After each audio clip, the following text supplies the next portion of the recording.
4-5 দিন আগে এক ভদ্রলোক, সে বলছে তার একমাত্র ছেলে, কোটি কোটি টাকার মালিক, তার একটাই ছেলে, এই পরিমাণ মাদকাসক্ত। হুজুর একবার 4 মাস গিয়া মাদকাসক্ত পুনর্বাসন কেন্দ্রে দিয়ে আসি, 4 মাসে যখন নেশা একটু কমে বাড়িতে আনি, আনলেই একদিনে এতে 4 মাসের সমান মদ খাই, আবার গিয়া দিয়ে আসি। একমাত্র ছেলে, বাড়ি গাড়ির কিচ্ছুর অভাব নাই, কিন্তু চোখের পানি ফেলতেছে, দেয় না, সুখ দেয় না, আরো আরো চাহিদা বাড়ায়, আরো নেশা বাড়ায়, আরো অতৃপ্তি বাড়িয়ে দেয়। এই জন্য আমরা আমাদের জীবন গঠনে বাচ্চা বলেন, বুড়া বলেন, মা বলেন, বোন বলেন, নারী বলেন, পুরুষ বলেন, মূল ভিত্তি, মূল অংশ হইল পরকালের বিশ্বাস, পরকালীন অনুভূতি। কি বলেন? না না, ঠিক কইতেন, কইছি না, যেটা কইছি এটা কর। পরকালের অনুভূতি, এটা বলেন, এটা হলো মূল বিষয়। তো ঠেলে এবার আসেন ওই 2 কথা মিলা। মানব দেহের নবীজি বলছে সুস্থতা কলব, অন্তরের সুস্থতার উপরে নির্ভরশীল। ঠিক একজন ইমানদার মুমিনের সুস্থতা, নিরাপত্তা আখিরাতের বিশ্বাসের উপরে নির্ভরশীল। অতএব ইমানদারের মূল কলব, ইমানদারের মূল অংশ হইল হার্ট, হইল পরকাল। আর সেই পরকাল সম্পর্কে সবচেয়ে বেশি আলোচনা, বিস্তারিত এবং অত্যন্ত আকর্ষণীয় এবং অত্যন্ত ভীতিকর ভাবে আল্লাহ তাআলা সূরা ইয়াসিনের মধ্যে পরকালের বিশ্বাস, পরকালের চিত্র, হাসরের ময়দানের দৃশ্য আল্লাহ তাআলা খুব অত্যন্ত আবেগীভাবে উল্লেখ করছেন এই সূরা ইয়াসিনের মধ্যে। এই জন্য সূরা ইয়াসিনকে ইমাম গাজালি বলে কলবুল কোরআন বলা হয়, যেহেতু ইমানদারের মূল অংশ পরকাল, সেটাই এখানে উল্লেখ আছে। এই জন্য এটা যেন কলবের মতো, মূল অংশের মতো কোরআনের এই সূরাতেই আছে। আজকে মনে করেন বাপ, একটু ভাবেন তো 1 মিনিট, যে আপনারা এখানে বসছেন সুন্দরভাবে, সবাই স্বাভাবিকভাবেই তাই সে বসছিলেন। এখন আমি এখান থেকে একজনকে বললাম, এই তুই গাঁজা কর, তুই এত উঠ, এই তারা লাইতে বাইর কর, তো তারে সবাই টাইম না বাইর করে দিল, তার অবস্থানটা কি হবে বলেন? সে কি পরিমাণ বেইজ্জতি হবে, হবে কি না বলেন না? আমি যদি একটাকে বলি যে তুই মেয়ের পিছনে ঘুরিস, উলঙ্গ ছবি দেখস, যা নাফরমান, বেরো, কেমন হবে তখন? লজ্জা। এখান থেকে যদি উঠে দেয় কেমন শরম হবে? ঠিক এই সূরাতে আছে, হাসরের ময়দানে কোটি কোটি মানুষ যখন দাঁড়াবে, আল্লাহ তাআলা ডাক দিয়ে বলবে, ওয়ামতাজুল ইয়াউমা আইয়ুহাল মুজরিমুন, নাফরমান লাইন থেকে বেরো, বাইর হ, ওয়ামতাজুল ইয়াউমা, ওই পাপীরা, নাফরমানরা বের হ তোরা। আল্লাহ ফেরেশতাদেরকে বলবে, ফেরেশতারা ওদেরকে ঘাড় ধরে লাথি দিয়া বের করে দিবে। ফেরেশতারা বলবে, আল্লাহ কেডা কেডা নাফরমান চিনবো কিভাবে? আল্লাহ বলে দিবে, ইউরাফুল মুজরিমুনা বিসিমাম, চেহারার মধ্যে আমি আল্লাহ নাফরমানির চিহ্ন ভাষায় দেব। যা তোরা যা, লাইনে যা, দেখবি যেটা চেহারায় দেখবি, চেহারার মধ্যেই গুনার চিহ্ন। সারা জিন্দের মদ, নেশা, জুয়া, সারা জিন্দিগির সুদ, ঘুষ, জিনা, ব্যভিচার, গান, বাদ্য, টেলিভিশন, নাটক, সিনেমা, বেহায়া, বেপর্দা, সারা জিন্দিগির অসভ্যতা তার চেহারায় ভাষায়। ফায়ুখাযু বিন-নাওয়াসি ওয়াল আকদাম, কোরআনের আয়াত বাপ, এর চাইতে দামি কথা তো আর কোথাও হইতে পারে না, এর চাইতে নিশ্চিত কথা তো আর কোথাও নাই, ঠিক কিনা বলে? আল্লাহ বলেন, ফেরেশতারা তখন মাথার সামনের চুলের অগ্রভাগ আর 2 পাও ধরে, ছাগলের বাচ্চা যেভাবে আলগি দেয় এইভাবে ধরে আসার বাইরে, ফায়ুখাযু বিন-নাওয়াসি ওয়াল আকদাম, ফেরেশতারা ধরবে মাথার চুলের অগ্রভাগ এবং 2 পাও ধরে আলগি দিবে, থাপ করে ফেলা। যা, কি হবে তখন? কি পরিমাণ বেইজ্জতি মিলবে তখন, কি পরিমাণ লাঞ্ছনা মিলবে তখন। আমি তো এই জন্য প্রায় বলি, সবসময় বলি, ছেলেরা তোমরা যারা সেলুন কাটিং চুল রাখো, এই যে সামনে চুল, এগুলো বড় বড় পেঁচাইয়া ফুসাইয়া বিভিন্ন মডেলের চুল রাখো, এটা মূল কারণ এটাই, তোমাদেরকে হাসরের ময়দানে যাতে করে জাহান্নামে ফেলাবার জন্য ফেরেশতা ধরতে সুবিধা হয়, এই জন্য শয়তান তোমগুলো দিয়ে এটা করে। হ্যাঁ হ্যাঁ হাইসো না, এটা বাস্তব। ইবলিস করাই দিছে এটা, যে তোরে যাতে ধরতে সুবিধা হয়, তোরে যাতে। আমার তো সামনের চুল আর পিছনের চুল আলাদা, দুই রকম না, দেখো না, এটা এই সাইজ, এটাও এই সাইজ। তোমার চুল তো দুই রকম, সামনের চুল বড় বানায় দিছে শয়তানে, ইবলিসে। কেন? ধরতে যাতে সুবিধা হয়, আসার মারতে যাতে সুবিধা হয়, লাঠি দিতে যাতে সুবিধা হয়। আল্লাহ মাফ করে দেন। অতএব সূরা ইয়াসিনকে কলবুল কোরআন বলা হয়। একটি গুরুত্বপূর্ণ ফজিলত হলো, যে ব্যক্তি মুমূর্ষ, মৃত্যু সজ্জায়, হাদিসে আছে লোকটার রুহু যায় জান বুঝাই যাচ্ছে আর বাঁচবে না বেশিক্ষণ, এমন মোটামুটি বোঝা যায় না মানুষ। তো আল্লাহ নবী সাল্লাল্লাহু আলাইহি সাল্লাম বলেন, যে ব্যক্তি মৃত্যু পথযাত্রী মুমূর্ষ, তার সামনে যদি সূরা ইয়াসিন তেলাওয়াত করতে থাকে, তো আল্লাহ তাআলা তার মৃত্যু যন্ত্রণা সহজ করে দেন। কোন সূরা? এই সূরা। ইন্তেকালের পূর্বে যখন সাকরাতুল মাউত বলে এটাকে, মৃত্যু যন্ত্রণা শুরু হয়, প্রত্যেক মানুষ জোরে জোরে শ্বাস টানে, দম টানতে শুরু করে, মানুষ বুঝে যে কি মৌতের টানা টানতেছে। এটা মুরব্বীরা দেখলেই কি বুঝে, অভিজ্ঞ যারা তারা ঠিকই বুঝে। কোরআনুল কারীমের মধ্যে আছে, ওয়াজাআত সাকরাতুল মাউতি বিল হক যালিকা মা কুনতা মিনহু তাহিদ। আল্লাহ তাআলা বলে, বান্দা শোনো, মৃত্যুর যন্ত্রণা সত্যই আসবে, যেটার থেকে তুমি নিজেকে পলায়ন করছিলে, মরতে তুমি কখনোই চাচ্ছিলে না, কিন্তু এটা শুনে নাও, যে মৃত্যু তুমি কখনোই চাও না, সেই মৃত্যুর যন্ত্রণা তোমার আসবেই আসবে। সাকরাতুল মউত, হাত্তাকে এমনকি আল্লাহর নবী সাল্লাল্লাহু আলাইহি সাল্লাম পর্যন্ত ইন্তেকালের পূর্বে নবীজি হাদিসে স্পষ্ট আছে, আম্মা জান আয়েশা বলছেন, নবীজি সাল্লাল্লাহু আলাইহি সাল্লাম একটা বাটির মধ্যে পানি দিছে, আর নিজের পবিত্র ডান হাত মোবারক দিয়ে হাত দিয়া এই বাটির পানির মধ্যে চুবাইতেছিলেন, আর কপালের ঘাম মুছতেছিলেন নবীজি, আর বলতেছিলেন, লা ইলাহা ইল্লাল্লাহ ইন্না লিল মাউতি সাকারাত। আল্লাহ, আপনি ছাড়া আর কোনো ইলাহ নাই, আহা মৃত্যুর তো বড়ই যন্ত্রণা। নবীজি বলতেছিলেন, খুদ রাসূল বলতেছে, যার কষ্ট হওয়ার কোনো কারণ নাই, শুধু আল্লাহ তাআলা দেখাচ্ছিলেন, বন্ধু আপনার উম্মতের হালাত কেমন হয়। নবীজি বলতেছিলেন, হায় মৃত্যুর তো বড় যন্ত্রণা। হযরত ফাতেমা রাদিয়াল্লাহু তাআলা আনহা, ওই হাদিসে আছে, ফাতেমা রাদিয়াল্লাহু তাআলা আনহা তখন কাঁদতেছিলেন, নবীজির মেয়ে, আর কাঁদতে কাঁদতে বলতেছিলেন, ওয়া কারাবাহ ইয়া আবাতা, আরবীয় আফসোসের বাক্য, হায় আমার আব্বা, না জানি আপনার কি কষ্ট হচ্ছে। আল্লাহর নবীর সাথে সাথে বলছে, লা ইয়া ফাতেমা, না ফাতেমা, কষ্ট হচ্ছে না। লাইসা আলা আবিকাল কারব বাদা হাদাল ইয়াউমি আবাদা। সুবহানাল্লাহ। বললেন নবী, ফাতেমা শোনো, আজকে তোমার বাবার জিন্দেগির কষ্ট সমাপ্ত হচ্ছে, আজকের পরে আর তোমার বাবার কোনো কষ্ট থাকবে না। 23 বছর আমি দিবানিশি মেহনত করছি, কষ্ট করছি, কাঁদছি, চোখের পানি ফেলছি, পাথরের আঘাত সয়েছি, পেটে পাথর বেঁধেছি, ক্ষুধার কষ্ট, দান শহীদ করেছি, সারা দেহ রক্তাক্ত হয়েছে, আমার অনেক কষ্ট হয়েছে, ঠিক মতো ঘুমাই নাই, ঠিক মতো খানা খাই নাই, ঠিক মতো রাত্রিতে বিশ্রাম করি নাই, বিবিরে সময় দেই নাই, পরিবারকে সময় দেই নাই,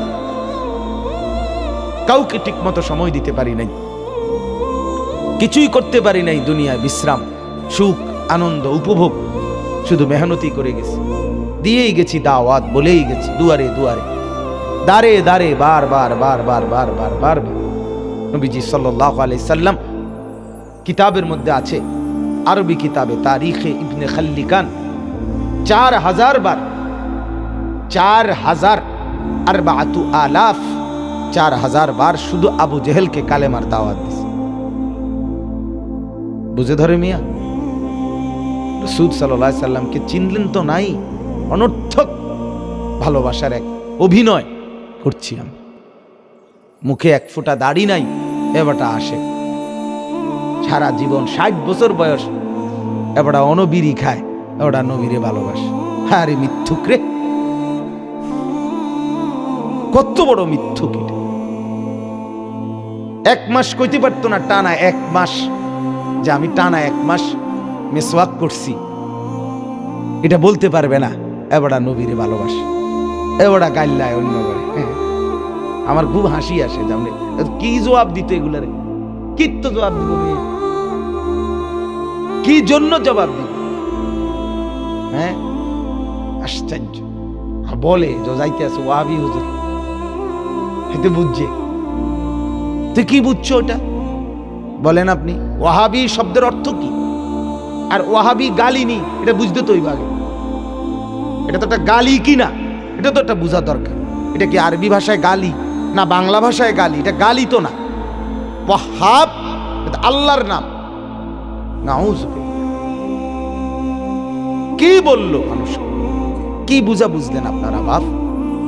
এজন্য দয়া করে কাউরে পছন্দ না হইলে জিডি রে মানুষে গালি কয়, ইডি দিয়ে নেতে। মানুষে কিছু গাইলে না আছে না, গ্রাম দেশে গালি, এডি কইেন। কিন্তু ওয়াহাবি বললে তো গালি হয় না। আপনি তো গালি দিতে চাচ্ছেন, তাহলে গালি দেয় জিডি কইয়ে, হেডি না কইবেন। বুঝেন নাই আমার কথাটা? একটা জিনিস বেচারা একটা কোনি দিলেন, এত দুঃখ পাইল না, তো দিয়ে লাভ হইল কি? হ্যাঁ, মকবুল ভাই বুঝছেন না কথাটা? আমার ছেলে 6 বছর পুরা হইছে মাত্র। কিছুদিন আগে মাদ্রাসায় তারে, ওই আমার মাদ্রাসায় প্রত্যেক বৃহস্পতিবার দিন সাপ্তাহিক জলসা হয়, ছাত্ররা গজল, কেরাত, বক্তৃতা এগুলা দেয় আর কি। তো আমি ওই আমার মাদ্রাসাতেই পড়ে আমার ছেলে, আমি ছিলাম ওই দিন। তাইকে তারে আমি কইলাম যে তুই আব্বু একটা সূরা কর মাইক দিয়া। তো মাইকটা তার হাতে দিছি, তে কয় না, ছোট শর্মাইয়া বলতেই আসে না। আমি বেতল, তো বেত নিছি, নিয়ে তার 2 পায়ের 2 সাইডে, নিচে সাইডে, পায়ের উপরে না, 2টা বাড়ি দিছি আর ফ্লোরে মারি। এরপর একটু কইছে, তাও সামান্য কইছা। তো বাসাত আসছে আর রাত্রে আমারে আসছে আরই, আমি আমার কাছে আব্বু লাগছে না।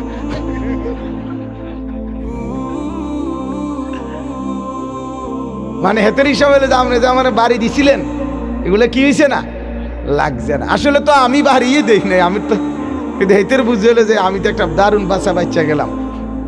তো তুমি গালিই দিলা, এটা গালিই হইল না, কি লাভ হইল? ভালো জিঙ্গাইয়া গালি দাও। মানুষে যেটি কয় এটি গালি দাও। গ্রামের অসভ্য মানুষ যে সমস্ত গালি দেয়, এগুলো দাও। একজন আলেমকে দেও গালি, আর হাসরের ময়দানের ভয়ও করো।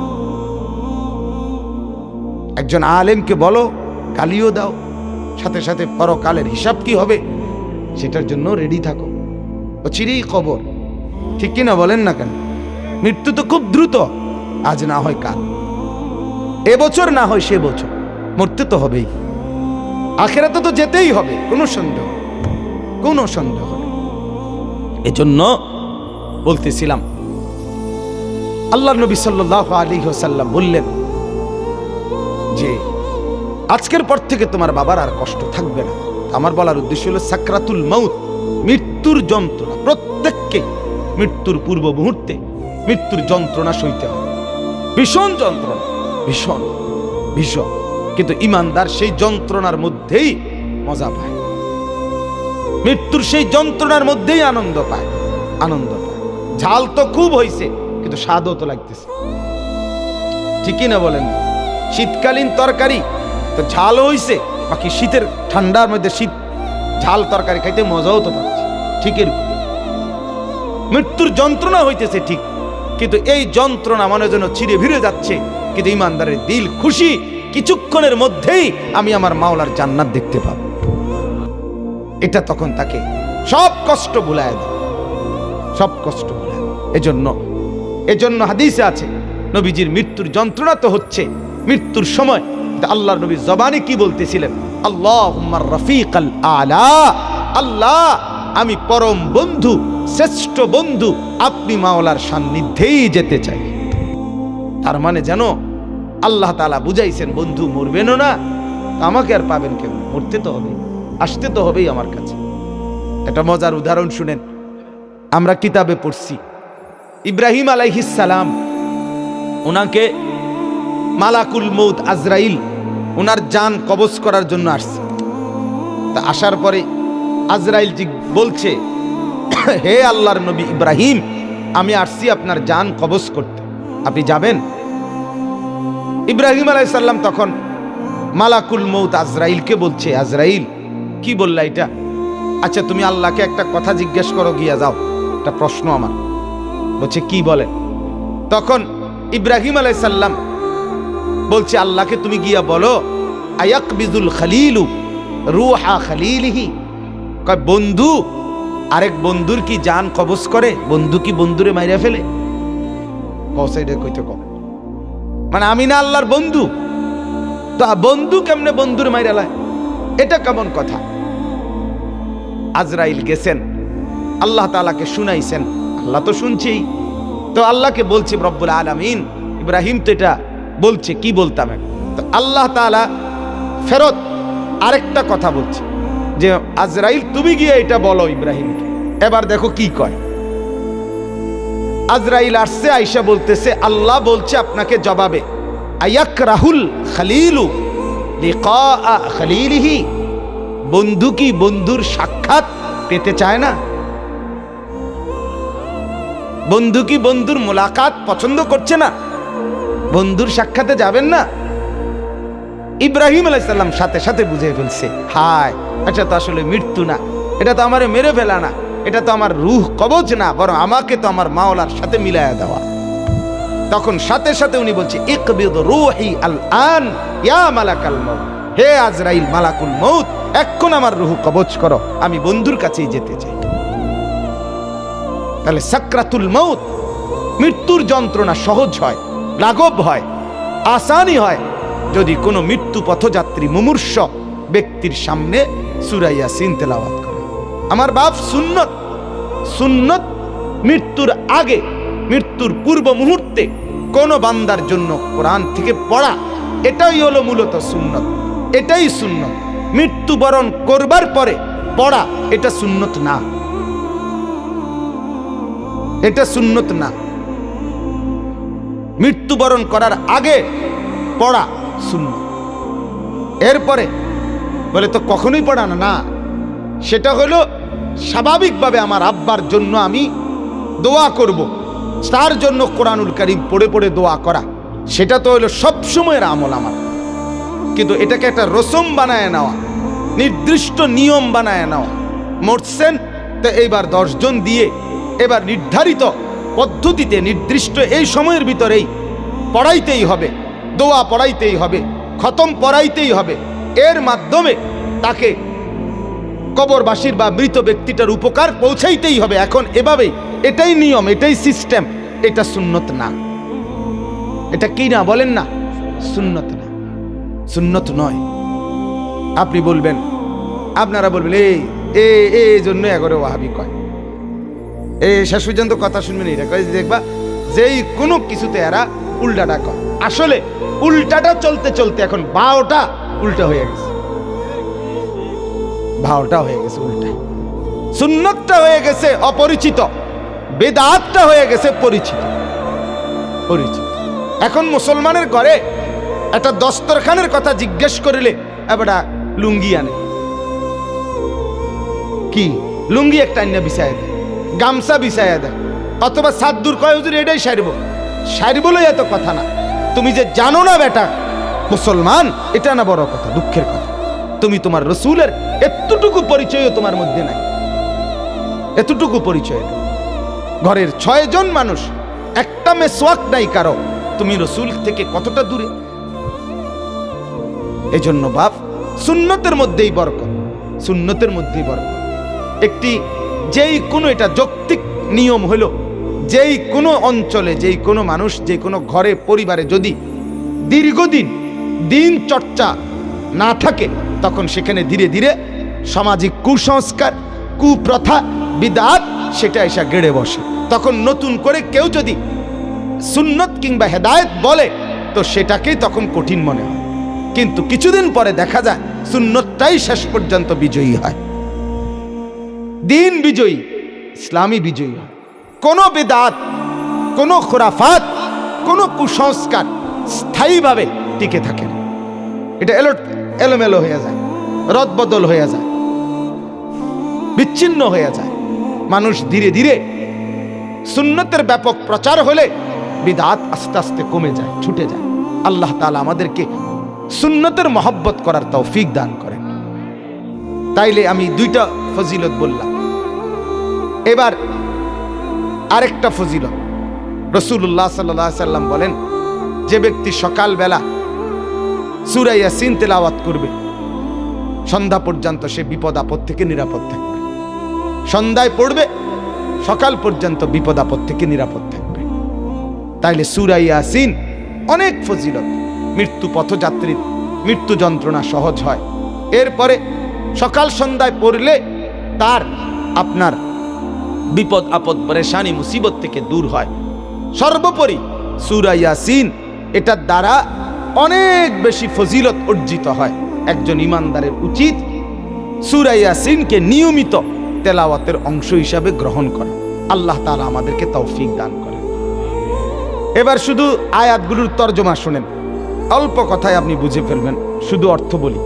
বিসমিল্লাহির রহমানির রহিম, ইয়াসিন এলো প্রথম আয়াত। সূরার নাম যেটা প্রথম আয়াত সেটা। এটা তিনটা অর্থ। এক, এটার প্রকৃত অর্থ জানে শুধুই আল্লাহ। আল্লাহ সেটা মখলুকের কাউকে বলে নাই। কেন বলে নাই? মক্কার কাফেররা মাঝে মধ্যে বলতো, অধিকাংশই বলতো যে মুহাম্মদের বানানো এই কোরআন। নাউজুবিল্লাহ। আল্লাহ তাআলা বহুভাবে এই কথাটার জবাব দিছে কোরআনে। এর মধ্যে এটা একটা, যে 29টা সূরার শুরুতে আল্লাহ তাআলা কাটা কাটা কিছু অক্ষর, আলিফ লাম মিম, আলিফ লাম রা, হামিম, তাহা, ইয়াসিন, এরকম আলগা আলগা অক্ষর বলে আল্লাহ তাআলা বলছে, দেখো যেহেতু এগুলো মুহাম্মদের বানানো বলতেছ, তাহলে একজনের বানাইলে আরেকজনে ওইটার থেকে দেখে ব্যাখ্যা করতে পারে। তো তোমরা এবার এই অক্ষরগুলোর দ্বারা কি বুঝাইতে চাইছি এটা কও, ভাঙ্গা কও। আলিফ লাম মিম, আলিফ বলতে কি, লাম বলতে কি, মিম বলতে কি বুঝাইছি কও। সমস্ত বেঈমান আপনার পরাজিত। আল্লাহ তাআলা বুঝাই দিলেন। তো প্রমাণ হলো কোরআন শুধুই আমার কালাম। আরো অনেক আইটেমে প্রমাণ করছেন, এটা একটা মাত্র। দুই, ওয়াল কোরআনিল হাকিম, আল্লাহ তাআলা বলেন যে প্রজ্ঞাময় কোরআনের কসম, প্রজ্ঞাময় কোরআনের কসম করছি। নবীকে বলছেন আল্লাহ, কসম করে বলতেছি। পরের কথাটা বলার জন্য এটা কসম করছে। ওয়াল কোরআনিল হাকিম অর্থ হইল, হাকিম মানে হইল ওয়াদউ শাইই ফি মাহাল্লিহি। 24 ঘন্টা যখন যেটা যেখানে যেভাবে রাখা উচিত ওইটাকে ওইখানে ওইভাবে রাখলে, ঠিক মতো প্রয়োগ করলে ওইটাকে বলা হয় হিকমত। ওইটাকে কি বলা হয়? হিকমত। হাকিম বলা হয় তাকে যে প্রত্যেক জিনিস যথোপযুক্ত জায়গায় প্রয়োগ করতে পারে। তো আল্লাহ তাআলা বলেন কোরআনই একমাত্র কিতাব যেটা একজন মানুষের মাথার চুল থেকে পায়ের নখ পর্যন্ত, ঘর থেকে বাহির পর্যন্ত জীবন চলার প্রত্যেকটা নিঃশ্বাসে নিঃশ্বাসে ঠিক উপযুক্ত কোনটা করা উচিত সেটা নির্দেশনা, দিক নির্দেশনা যথোপযুক্ত পূর্ণাঙ্গ বলে দেয় একমাত্র আল্লাহর কোরআন। অতএব এটাই হচ্ছে হাকিম, এটাই হচ্ছে প্রজ্ঞাময় কিতাব। এর মধ্যে কোনো ফালতু কথা, এলোপাথারি কথা, হাস্য কথা, রসিকতার কথা, কথার কথা, তামসার কথা, নাটকীয় কথা, বানোয়াটি কথা, লাগাম ছাড়া কথা কিচ্ছু নাই। প্রত্যেক কথা মাপা মাপা, গুনা গুনা, প্রত্যেক কথা প্রজ্ঞাময়, বিচক্ষণ, বিজ্ঞ চিত্ত। সুবহানাল্লাহ। পৃথিবীর আর কোনো বইতে এমন নাই, আর কোথাও নাই। বাংলা বইতে জ্ঞানের অনেক ভালো কথাও আছে, অনেক বেহুদা কথাও আছে। আছে কিনা বলেন? দুটোটাই আছে। সকালে উঠিয়া আমি মনে মনে বলি সারাদিন আমি যেন ভালো হয়ে চলি, এটা যেমন চমৎকার কথা। বাকি হাট্টিমা টিম টিম তারা মাঠে পারে ডিম, এটাও ফালতু কথা। ঠিক কিনা বলেন না? কারণ হাট্টিমা টিম নামে কিছু নাই। আগডুম বাগডুম ঘোড়াডুম সাজে, এ আগডুম কিংবা বাগডুম বলতে কিছু নেই, যে এটা হলো আগডুম, এটা হলো বাগডুম, এটা হলো গোড়াডুম, নাই, এরকম নাই কিছু। তাহলে আবার আমাদের দেশে সেই ছেলে কবে হবে, কথায় না বড় হয়ে কাজে বড় হবে। চমৎকার কথা, সুন্দর কথা। তাইলে দুটোটা মিশ্রিত কথা, অনেক হাসির কথা, রসিকতার কথা, লেবুর পাতা, করম চা, যা বৃষ্টি ধরে যা, হ্যাঁ, রোদ হচ্ছে, বৃষ্টি হচ্ছে, খ্যাকশিয়ালের বিয়ে হচ্ছে, হেতে আসিল এটার লগে অনুষ্ঠানের মধ্যে ছিল বিয়ার অনুষ্ঠান।